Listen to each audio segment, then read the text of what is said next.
Di Taman Belajar Kehidupan kita belajar mengenai segala macam tentang kehidupan. Hari ini kita akan mendengarkan sebuah sharing dari seorang ibu yang memiliki anak yang spesial. Selamat datang di Taman Belajar Kehidupan nih. Dewi namanya ya, Bu. Selamat sore Pak Dewi. Secara physically sekarang dia kan bisa disebut sebagai kekurangan ya, disabilitas, telinganya nggak bisa mendengar, tuli. Itu dari kecil sejak lahir atau ada kecelakaan yang membuat dia seperti itu? Kalau Valen itu disabilitasnya disebutnya multi disabilitas karena lebih dari dua. Jadi Valen yang disabilitas yang paling utama adalah tuli, itu termasuk sensorik, dan yang kedua fisik, yaitu kakinya panjang sebelah.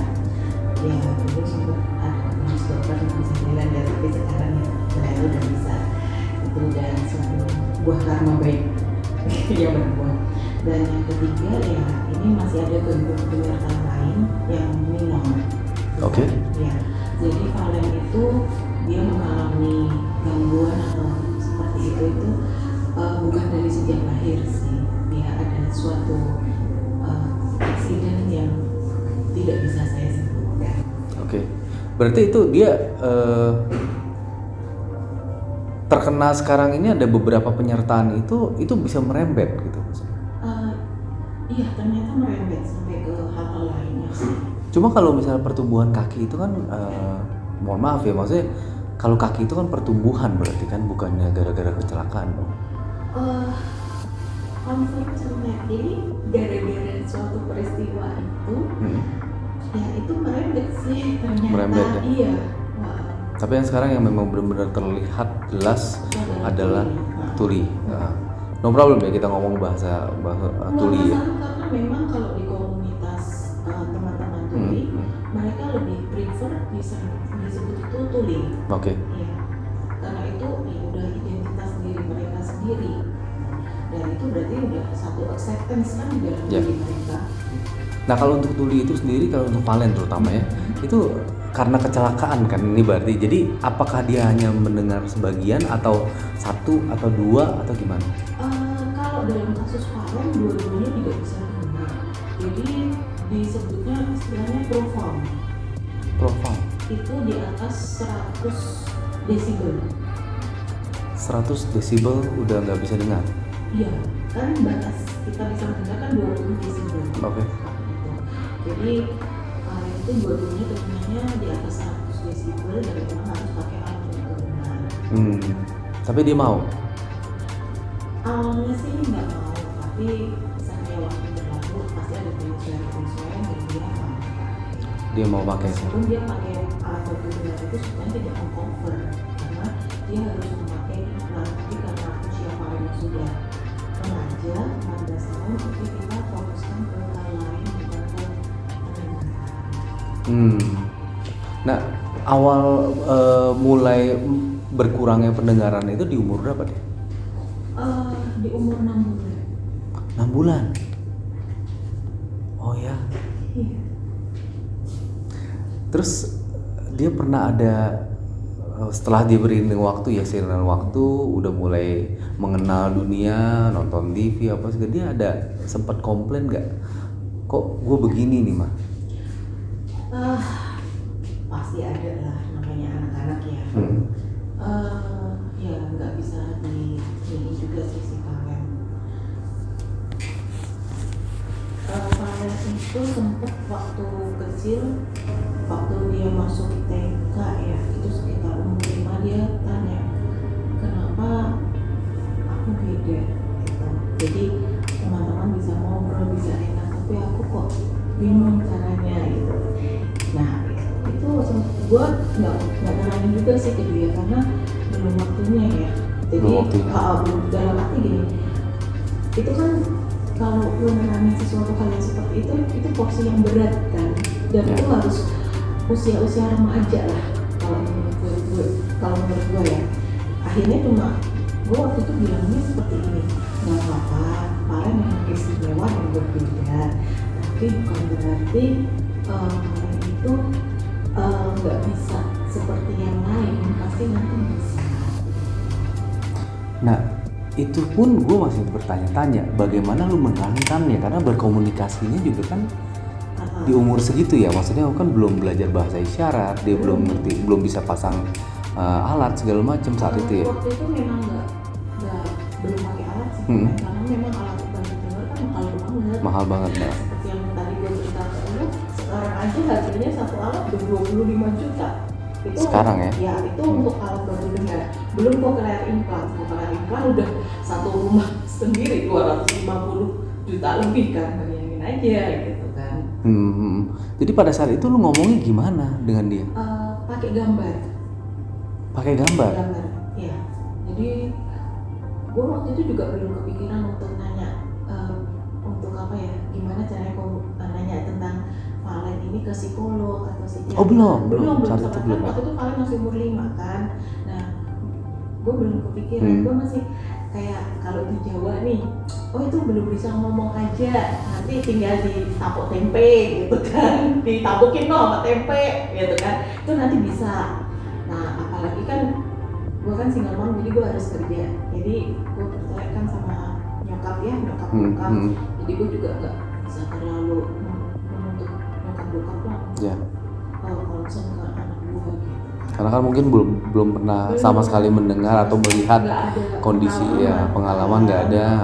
Dan mereka mereka sangat sayang ke Valen, untungnya mau menerima Valen apa adanya, bahkan sampai mendukung Valen sesuai dengan apa yang mereka tahu. Itu kan nggak salah gitu. Itu bukti kasih sayang mereka sebagai opa dan oma Ke Valen. Ya gue nanya ke gambar aja, misalnya gue kasih gambar apa gitu, jadi gue komunikasi untungnya dia memahami, oh gambar ini sekarang kan banyak kan kayak memponsori itu kan ada tuh marah itu seperti ini gambarnya, Valen sedih seperti ini gitu. Jadi komunikasinya Valen kenapa, Valen marah, Valen sedih. Oh ada kasih lihat gitu ya. Oh jadi lebih ya ada inilah, ada feedback. Ya feedbacknya. Untungnya seperti itu sih komunikasi. Jadi gue marahin ke dia, nggak apa-apa, Valen itu oke, Valen hebat. Aja sih. Tapi sejak kapan lu mulai menyadari bahwa Valen itu ada gangguan? Sebenarnya dari dulu. Dari pas kecil. Iya, pas umur 6 bulan pas ada peristiwa itu, gue udah paham sih kalau punya anak gue kayaknya kok beda ya. Yang tadinya pas lahir itu dia bisa mendengar suara, kok yang ini udah nggak bisa mendengar suara. Gitu. Terus perkembangannya juga udah mulai terlambat semua gitu. Bahkan untuk jalan kok seperti ini ya gitu. Jalan juga ya? Iya semuanya ya. Tapi sekali lagi ya udah dijalanin saja. Sekarang bisa ngomong begini sih ya kalau lewat 14 tahun dan pada saat-saat itu hancur. Lu pernah nyalain diri lu sendiri gak sih? Ya pastilah, orang sampai sekarang gue nyalain diri gue sendiri kok. Tapi apa yang lu salahin? Kenapa gue gak bisa melindungi diri? Itu kayaknya setiap orang tua wajar deh berpikiran seperti itu, ya enggak? Wajar. Ya, bahkan kalau udah satu peristiwa terjadi, itu akan selalu terus jadi kayak momen buat kita, kayak keinget-inget terus, ya gue gak boleh nih, gue harus melindungi anak gue gitu kan. Tapi meskipun caranya berat, caranya seperti ini kan tetap itu ada penyesalan pastilah. Kita harus berdamai lah. Apa yang membuat lu bisa berdamai dengan diri lu sendiri? Apa turning back point-nya?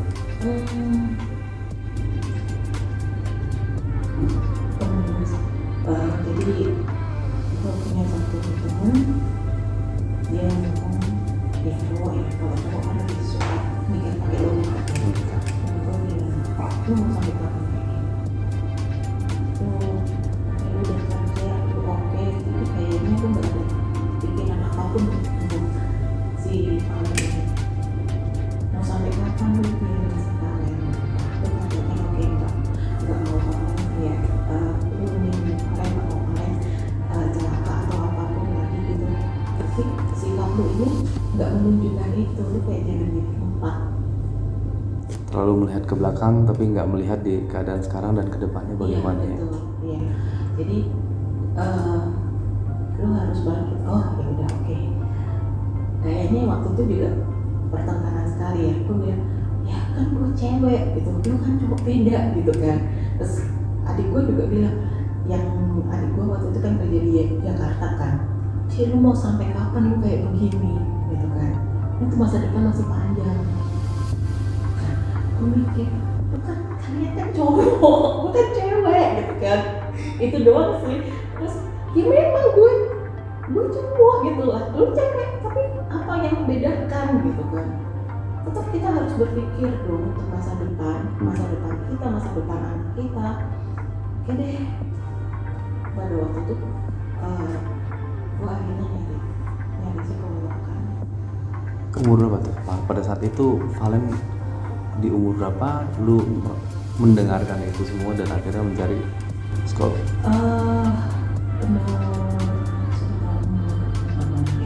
SD kelas 1? Enggak, yang paling nggak bisa SD waktu itu. Dia masih TK, karena naik mundur ya? Nah, Oke. terus karena sekolah kan belum bisa menerima anak yang berkebutuhan khusus, gitu kan, meskipun inklusif, tapi kan mereka belum tahu caranya. Dan dari itu nggak salah sih, justru gue bersyukurnya karena ada yang orang masuk sekolah, dia lebih tahu bagaimana bersosialisasi. Pada saat TK ya itu ya. Jadi lu mencari psikolog. Betul. Lalu apa yang psikolog buat dulu atau buat Valen? Psikolog itu dia bilang gini, yang harus diperbaiki itu bukan anaknya, tapi orang tuanya dari itu. Ibu masih seperti itu. Ibu, maaf ya ibu, saya memang agak keras ngomongnya, tapi itu demi kebaikan ibu. Selama ibu tidak berdamai dengan diri sendiri, gimana ibu bisa menyusun masa depan untuk anak ibu? Meskipun nanti masa depan anak ibu yang menentukan anak ibu sendiri, tapi dasar fondasinya kan tetap orang tuanya, tetap ibu yang mendampingi dan membimbing.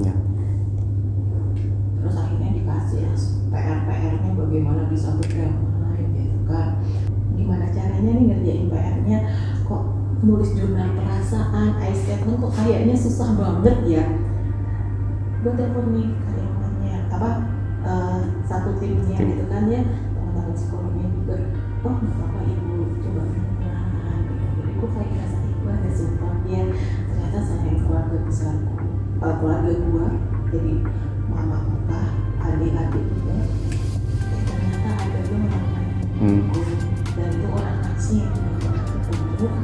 Kok bisa sampai seperti ini mendukung gue untuk berdamai? Padahal kita tahu diri kita dari dulu ya.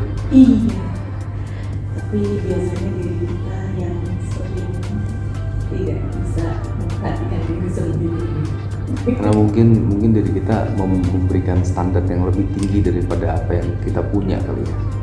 Ya itu kalau yang gue obrolin dengan sekolahnya, karena setelah waktu berlalu gue selain Opa Dono itu gue bertemu dengan para psikolog lainnya, terus para psikiater. Mereka benar-benar mendukungnya dalam arti bagaimana bisa membantu Valen bisa mandiri, survive, terus gue tetap berdamai dengan diri sendiri. Karena gue memang gak gampang sih, sampai sekarang masih ada trauma gitu. Trauma ya. Dan yang tadi karena pola asuh juga yang turun-temurun kan, jadi kita mau gak mau ngapain nangis gitu kan, itu kan udah turun-temurun. Oh iya nggak boleh nangis nih, padahal itu udah kurang bijaksana sekali kan. Kita udah nggak apa-apa diriku nangis aja, itu wajar kok gitu kan. Dan apakah orang tua kita salah? Enggak, orang tua kita juga mendapat pola asuhnya kan seperti itu gitu. Jadi mereka hanya meneruskan sesuatu yang mereka tahu, dan itu nggak salah. Mereka itu bukti kasih sayang mereka kita gitu. Tapi nggak apa-apa, yang penting kan support juga selalu mengalir dan lu mencari dengan udah ke jalan yang benar ya, maksudnya carinya orang-orang yang tepat bisa buat support. Nah, si Valennya sendiri saat ini setelah 14 tahun setelah lu jelasin dia oke dengan keadaan itu. Nah, ini nih gara-gara ini nih film Doctor Strange yang multi universe tuh. Itu kan bisa ke universe lain gitu. Yeah. Keren banget sih. Untungnya Valen itu suka film-film yang kayak berbau kayak hal kejiwaan. Nah itu untungnya gue bersyukur banget tuh. Multiverse. Jadi Valen tuh sempat nanya ke gue begini, Mah, Valen di universe lain kondisinya sama nggak? Sama aja gitu. Iya, keren kan anak gue. Dan dia cuma gue kalau salah ngomong mati. gue jangan begitu, anaknya kenapa pertanyaannya berat ya. Lain kali tolong dong kencang-kencang dulu nih, kasih kisi-kisi dulu ya, jadi biar gue bisa jawab gitu kan. Nah, kali ini gue cuma bisa bilang apa adanya. Maaf ya, mama nggak tahu. Karena kan memang gue nggak tahu kan. Nobody knows, ya, siapa yang tahu? Mama nggak tahu kalau itu di universe lain seperti apa gitu. Tapi mama yakin ya, gue sambil pakai ngetik sih karena dia kan komunikasinya ngetik kan. Nah gue cuma ngomong gini, mama yakin Valen di universe manapun Valen itu hebat. Valen sekarang tuh hebat kok, buktinya bisa ikut turnamen e-sport. Siapa tuh kalau bukan Valen gitu kan. Dan mana Valen anak yang umur 14 ngelawan dewasa, ya kan, udah ada turnamen Mobile Legends, Brawl Stars, dan itu meskipun Valen cuma sampai ke babak round 2 ataupun sampai ke perempat final itu udah bagus. Valen melawan seluruh Indonesia loh. Dan itu udah di atas Valen, dan Valen mama kan jarang ngasih Google Play kan untuk Valen. Dan itu berarti Valen kan kemampuan. Coba kalau yang lain mereka udah pasti langsung nih minta ini kan kayak gimana tuh, itu udah hebat loh. Gitu ya Mbak? Iya. Tapi dia sering masuk, sekarang ini dia ada komunitas juga. Lu masukin ke dalam kursus atau komunitas? Kalau komunitas paling ada sih, yaitu di Fabel Sororaya, di Family Sororaya di FSM itu gue masukin di situ karena itu memang basisnya untuk anak-anak tuli yang pakai alat tulis. Kalau di situ tulis semua ya di Fabel Sororaya. Di Family dia di FSM itu ya, anak-anaknya tulis semua yang pakai alat bantu tulis. Yang pakai alat bantu. Karena ada juga yang anak tuli yang pakai bahasa Indonesia. Nah, sekarang udah ke kondisi kayak gini, Valen planningnya apa ke depannya? Dia hobi e-sport gitu, turnamen. Jadi dia cuma kalau sekarang ya gue ngikutin Valen kan, namanya udah remaja kan, jadi tetap ngobrol dulu sih brainstorming sama Valen. Untungnya Valen itu karena dia nggak susah diurus banget, jadi dia paham kan, misalnya nih Valen mau apa? Oke, mau ini turnamen, ya udah mama daftar atau Valen daftar? Valen daftar. Jadi nanti untungnya admin-adminnya ini mereka paham bahasanya Valen yang sederhana. Dan sempat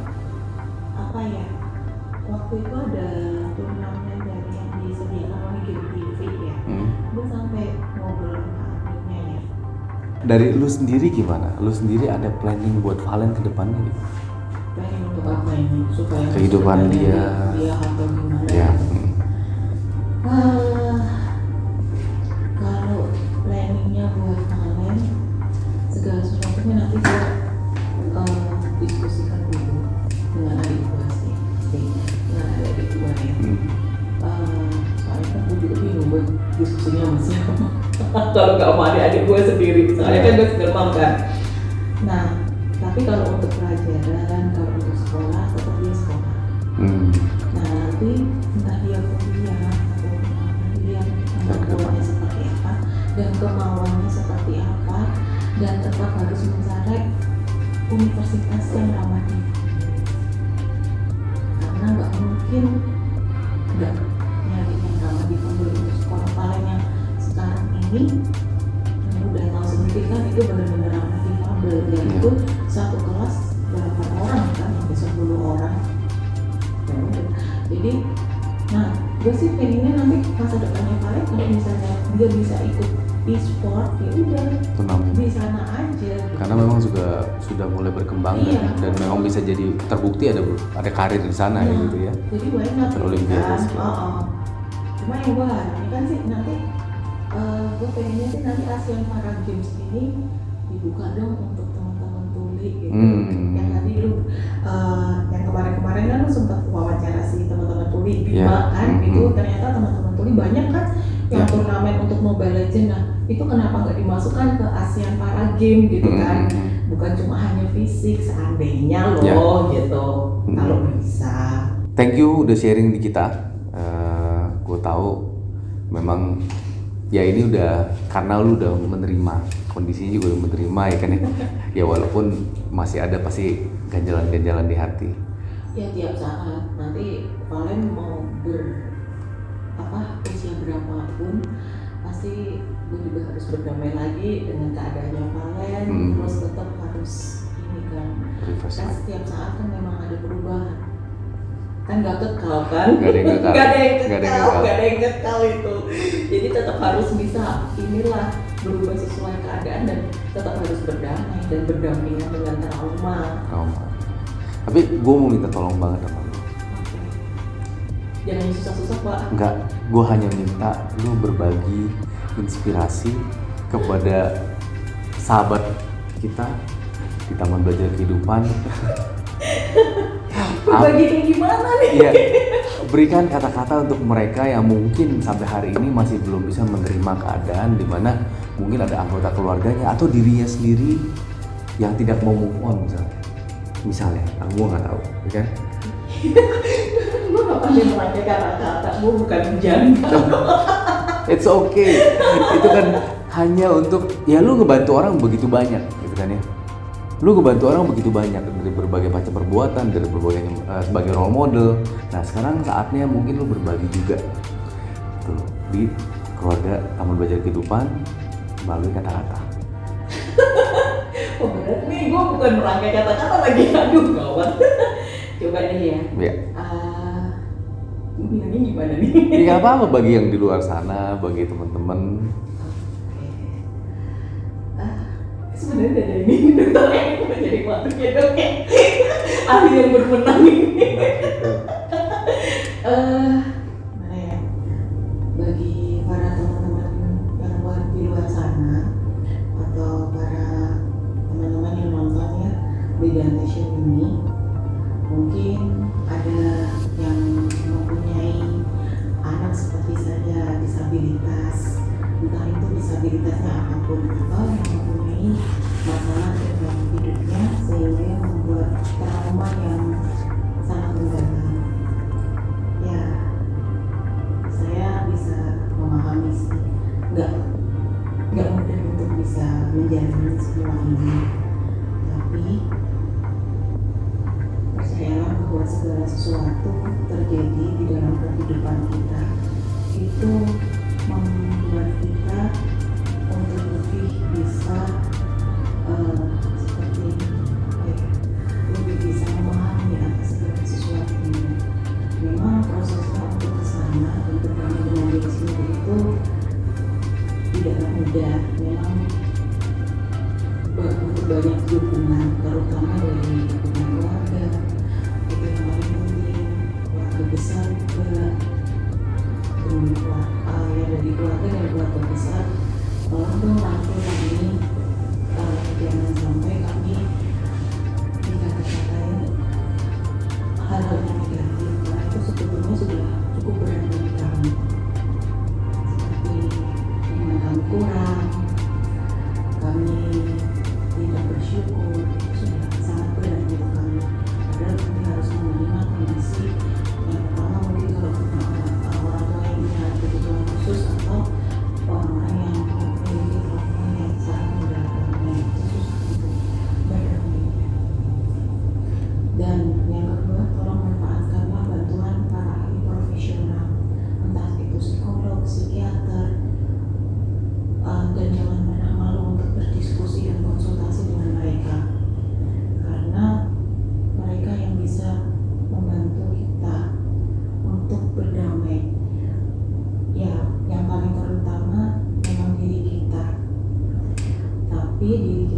tidak bisa melangkah kalau tidak dibantu oleh orang-orang. Jadi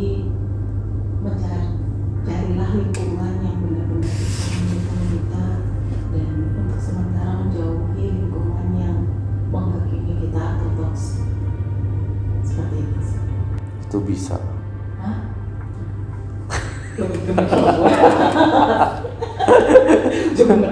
Itu bisa, justru itu sangat-sangat. Putih.